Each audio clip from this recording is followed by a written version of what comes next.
যদি কোনো কারণে লামিসার ভাবা আমরা যে পরিকল্পনা করতেছি এইটাও সে গ্রহণযোগ্য না নেয় বা উনি যদি রাজি না হয়, তাহলে আমরা পরবর্তী পদক্ষেপ টাঙ্গাইলের সাংবাদিক ভাই, আমাদের এলাকাবাসীর যে মাতাব্বর এবং আমরা একসাথে বসে পরবর্তী সিদ্ধান্ত নিব।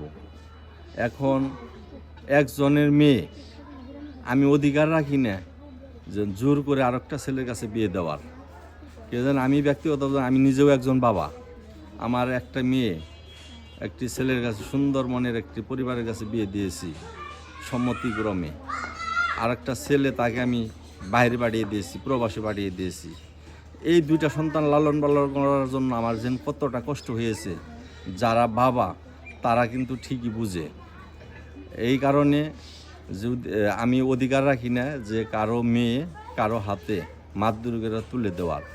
এখন সোহাগার লামিসা তারা নিজের থেকে যদি কোনো কিছু কইরা বসে, সেইটা তাদের ব্যাপার। আইনগতভাবে যদি এটা সম্ভব হয় আমরা সমর্থন দিব। আইনের বাহিরে আমরা যেতে পারি না। প্রত্যেকটা বিষয় আইন এবং মানবতা দুইটার এক করে দেখলে পারা এই বিশ্বটাকে আমরা সুন্দর করে গড়ে তুলতে পারবো ইনশাল্লাহ।